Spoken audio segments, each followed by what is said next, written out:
नमस्कार, मैं हूँ मनविंदर। एमबीएन नेटवर्क पे आप सभी लोगों का बहुत-बहुत स्वागत है। नए तरीके की राजनीति का दावा कर राजनीति के मैदान में उतरे कट्टर ईमानदार अरविंद केजरीवाल अब थके हुए नज़र आ रहे हैं, बुझे हुए नज़र आ रहे हैं। उनकी ईमानदारी कैसे निकली, ये अब सबको पता चल चुका है, जग जाहिर है।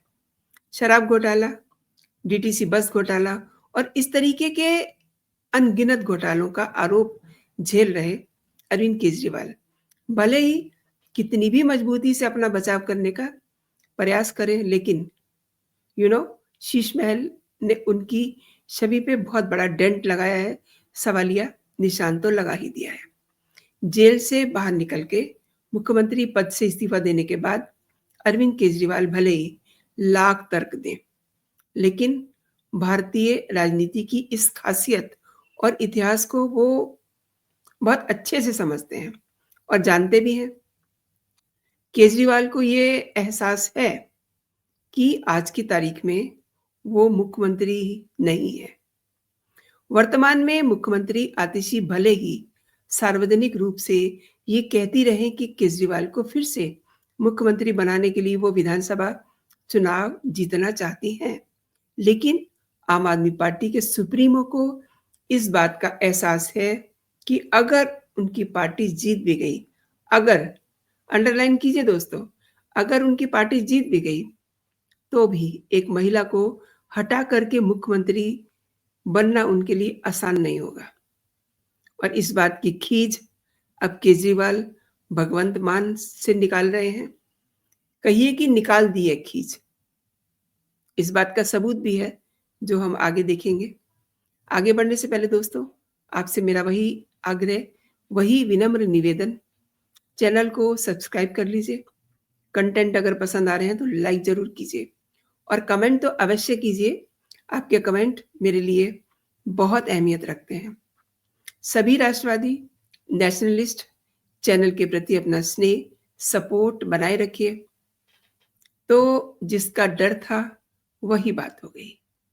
भगवंत मान की जिस तरीके से आम आदमी पार्टी के सुप्रीमो ने घोर बेइज्जती की है, वो सच में पंजाब की राजनीति में चर्चा का विषय बन गया है। अभी तक तो ये लग रहा था कि जो भी कुछ सुन रहे हैं सब अफवाहें हैं, लेकिन अरविंद केजरीवाल ने पंजाब आम आदमी पार्टी में जो फेरबदल किया है ना, उससे लग रहा है कि पंजाब के सीएम भी आपको कुछ दिन के बाद अपनी कुर्सी पे दिखाई नहीं देंगे। और आप हैरान भी मत होइएगा। पंजाब में अरविंद केजरीवाल की लीडरशिप वाली आम आदमी पार्टी में बड़ा फेरबदल किया गया है। अरविंद केजरीवाल ने ऊर्जा मंत्री अमन अरोड़ा को अपनी राज्य इकाई का नया अध्यक्ष नियुक्त किया है। ये घटनाक्रम मुख्यमंत्री भगवंत मान के उस बयान के ठीक 1 महीने के बाद आया है, जब भगवंत मान ने ये कहा था कि वो पंजाब आम आदमी पार्टी का अध्यक्ष पद छोड़ने वाले हैं। पंजाब में आम आदमी पार्टी का प्रमुख हिंदू चेहरा अमन अरोड़ा पार्टी की राज्य इकाई के अध्यक्ष होंगे। विधायक अमन शेर सिंह कलसी इसके कार्यकारी अध्यक्ष होंगे। और अरविंद केजरीवाल इस समय ये जो सारे कदम उठा रहे हैं ना, बौखलाहट में उठा रहे हैं। और ये बौखलाहट नतीजा है पंजाब का फेरबदल। अब मैं एक बात और आपसे शेयर करना चाहती हूँ। आपने अभी जो लिस्ट जारी हुई है, उसको ध्यान से देखा, उसकी साइकोलॉजी देखी। शायद यही वजह है कि पार्टी के मूल कैडर से हटकर अरविंद केजरीवाल इस बार दूसरी पार्टियों के बागियों पर ज्यादा भरोसा कर रहे हैं। ये बात सुनने में कुछ अजीब लग सकती है। असुरक्षा की भावना ने अरविंद केजरीवाल को इस तरीके से घेर लिया है, अपनी गिरफ्त में ले लिया है कि इस बार वो पार्टी के विधायक दल में भी पूरी तरह से केजरीवाल को नेता मानने वालों को ही जिताकर लाना चाहते हैं।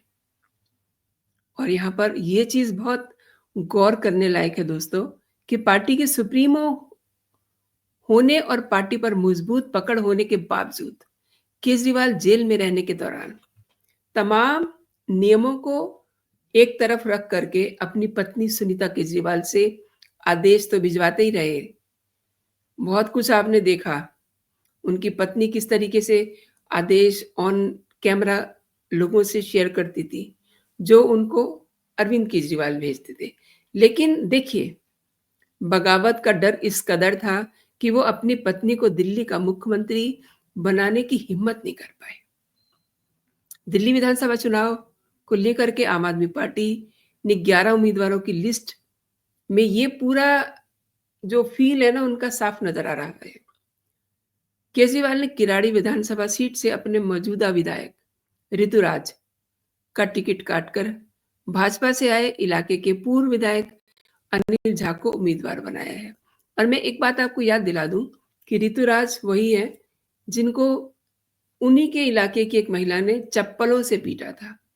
तो उनका वो विधायक जिसने चप्पलों से मार खाई, उसको अब अरविंद केजरीवाल ने दूध से मक्खी की तरह निकाल के बाहर फेंक दिया। भाजपा से आए ब्रह्म सिंह तंवर को छतरपुर से और बीवी त्यागी को लक्ष्मीनगर से उम्मीदवार बनाया गया है। वहीं कांग्रेस से टिकट के लिए आम आदमी पार्टी में शामिल हुए जुबेर चौधरी को सीलमपुर, सुमेश शौकीन को मटियाला और वीर सिंह दिगान को सीमापुरी से टिकट दिया गया है।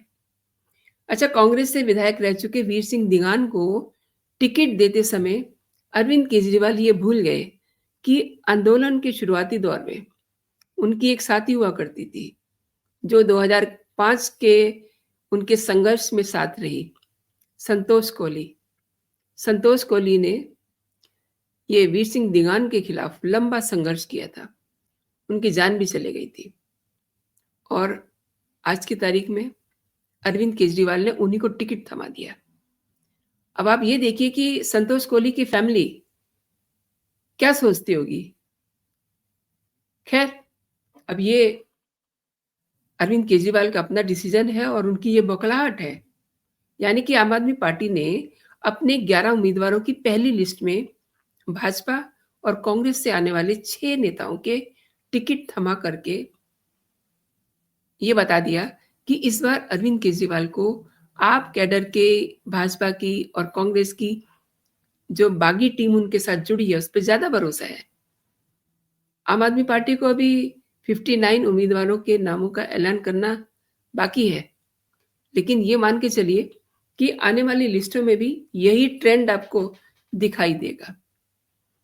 एक बात का मैं आपको जिक्र कर दूं यहाँ, मंगलवार को झारखंड के सीएम हेमंत सोरेन दिल्ली आए हुए थे, बड़ा शोर था उनका। उन्होंने प्रधानमंत्री नरेंद्र मोदी से भी मुलाकात की, लेकिन उनकी सबसे ज्यादा इंपॉर्टेंट मुलाकात थी अरविंद केजरीवाल के साथ। अब जब दिल्ली में 2 महीने के बाद विधानसभा चुनाव है, सियासी पारा बिल्कुल अपने शबाब पर है, तो दिल्ली में आम आदमी पार्टी ने भी अपनी तैयारी शुरू की हुई है। झारखंड में सोरेन की जीत को देख करके आज केजरीवाल भी दिल्ली के चुनाव जीतने की उम्मीदें तो लगा रहे हैं, लेकिन केजरीवाल के लिए ये राह आसान नहीं है। मैंने ऊपर आपको बताया अभी शुरुआत में कि किस तरीके से वो इन दिनों एक अलग मूड में है, जिसे कहते हैं डिप्रेशन, लेकिन उसे वो शो नहीं कर रहे हैं। दरअसल झारखंड में हेमंत सोरेन ने इंडिया गठबंधन के साथ मिलकर चुनाव लड़ा है। चुनावी नतीजों से जाहिर है कि हेमंत सोरेन की गिरफ्तारी को लेकर के और रिहाई तक का पूरा जो एक सीन है, हेमंत सोरेन के पक्ष में जाता हुआ है, देखा सबने। इसके विपरीत दिल्ली में अरविंद केजरीवाल को आपने देखा, केजरीवाल अकेले ही चुनावी मैदान में आप देखते हैं, क्योंकि दिल्ली में कांग्रेस आम आदमी पार्टी के साथ चुनाव लड़ने के मूड में नहीं है। वजह अगर गिनने को आएंगे तो बहुत सारी हैं, बस 1-2 वजह आपको बताती हूँ। अभी हाल ही में हरियाणा में चुनाव हुआ, कांग्रेस हारी। सबसे पहला बयान अरविंद केजरीवाल का आता है कि चुनाव को जीतने की कला होनी चाहिए।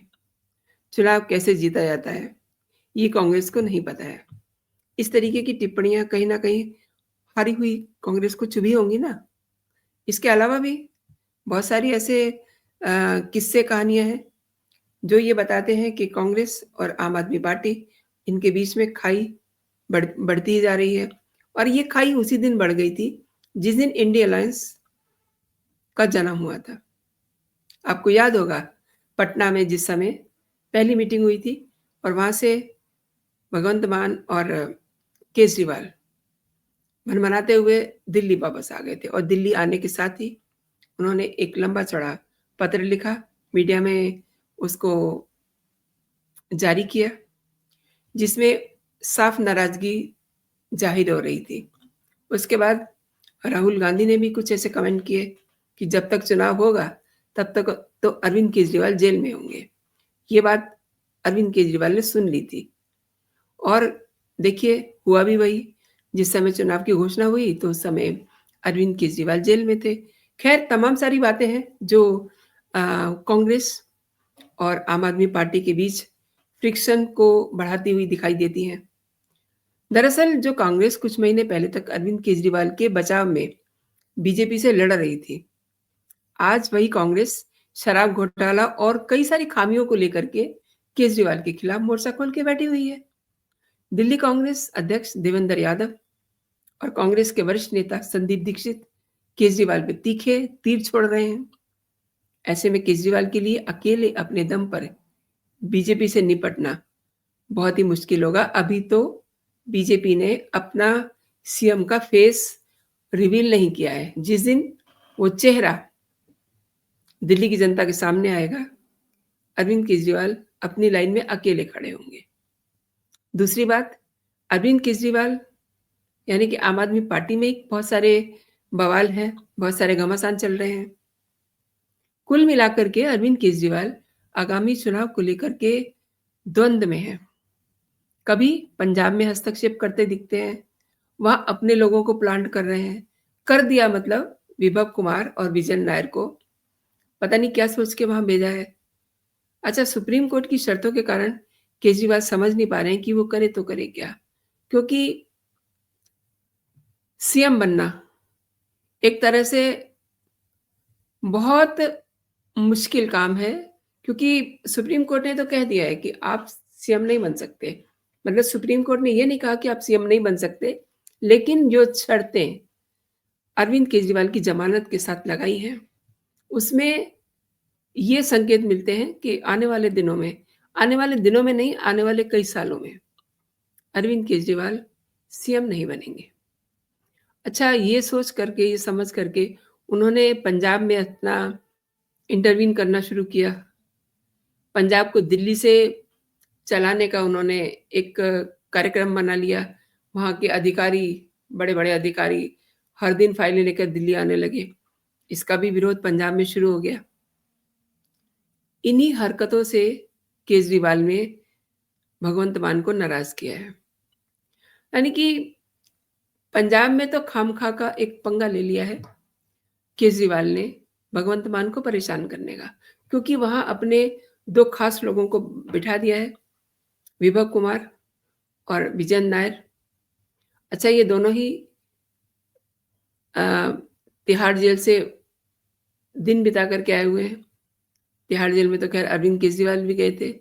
लेकिन जिस व्यक्ति को मैं बार-बार एक बात आपसे शेयर करती हूँ, जिस व्यक्ति को सुप्रीम कोर्ट ने गुंडा बताया है, उनको यानी कि विभव कुमार को अरविंद केजरीवाल ने भगवंत मान का स्पेशल सलाहकार बना दिया है। और ये इसलिए बनाया है ताकि भगवंत मान परेशान रहें। भगवंत मान के हाथ में कोई पावर न रहे, वो पावर सब विजय नायर और विभव कुमार के पास रहे। इस बात से राघव चड्ढा भी नाराज़ हैं। कभी राघव चड्ढा का दखल रहता था पंजाब में, लेकिन कभी चीज़ें बाहर नहीं आती थी। भगवंत मान और राघव चड्ढा में एक कहते हैं ना, एक एक उनके साथ में एक दोस्ती का रिश्ता बन गया था। अब राघव चड्ढा भी अपना काम करते रहते थे, भगवंत मान अपना काम करते रहते थे। आपने देखा कभी कोई बात बाहर नहीं आती थी। उनके साथ एक म्यूचुअल अंडरस्टैंडिंग बन गई थी। लेकिन विभव कुमार और विजय नायर को पंजाब भेज करके अरविंद केजरीवाल ने एक बड़ी गलती कर दी है। भगवंत मान बहुत गुस्से में हैं और राघव चड्ढा तो जब से विजय नायर एंड विभव को पंजाब में भेजा है, वो बिल्कुल सीन से गायब हैं। मैं आगे भी आपको बता चुकी हूँ कि उनकी नाराज़गियों की कई वजह है, लेकिन सबसे बड़ी वजह ये है कि पंजाब में जो उनका दखल रहता था, वो बंद हो गया। वो दखल अब दूसरे लोग कर रहे हैं। इट मीन्स राघव चड्ढा पर भी अरविंद केजरीवाल को भरोसा नहीं है। ये बात राघव चड्ढा समझ रहे हैं। इसीलिए मैंने आपसे पहले भी एक दिन एक वीडियो बनाया था। आपको उसमें बताया था कि राघव चड्ढा कभी भी जा सकते हैं, तो अब वो समय आ गया है, क्योंकि अब कई सारे फेरबदल हो चुके हैं, लेकिन राघव चड्ढा की कोई सलाह नहीं ली गई है। तो राघव चड्ढा क्यों आएँगे? मीटिंग्स में क्यों आएँगे? क्यों अपना चेहरा दिखाएँगे? क्यों सभाओं में जाएँगे? उनके पास तो राज्यसभा के वो सदस्य हैं ही, वो तो कोई छीन नहीं सकता। The same thing is with this Swati Maliwal. Swati Maliwal भी अपना जो उनके पास प्रोफ़ाइल है उसको एन्जॉय कर रही हैं, और साथ ही जो है भर-भर के कहते हैं ना, भिगो-भिगो के मारना, इस तरीके से वो अरविंद केजरीवाल को भिगो-भिगो के मार रही हैं। आगे आप समझ लीजिए कि वो क्या हो सकता है। तो अरविंद केजरीवाल ने अपनी ही जो उनकी एक जेल से आने के बाद उन कहते हैं ना कि वो परेशानियों में हैं, डिप्रेशन में हैं। जिस तरीके से वो बुझे हुए हैं, जिस तरीके से वो सोच रहे हैं कि मैं कैसे सीएम बनूँगा, वो जो उनका एक माइंडसेट है, उसमें वो एक के बाद एक गलतियाँ किए जा रहे हैं। और ये सब लोग जिनका मैंने नाम लिया है, भगवंत मान, राघव चड्ढा। भगवंत मान तो बहुत गुस्से में है, एंड राघव चड्ढा को भी आप देखिएगा।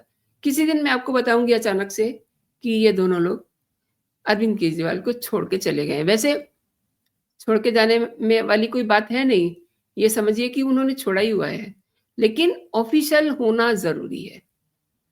तो आपने मेरे साथ पूरा वीडियो देखा दोस्तों, आपका बहुत-बहुत धन्यवाद। एंड अभी के लिए इतना ही। आप अपना और अपनों का बहुत सारा ख़्याल रखिए, खुश रहिए, स्वस्थ रहिए। जय हिंद, जय भारत।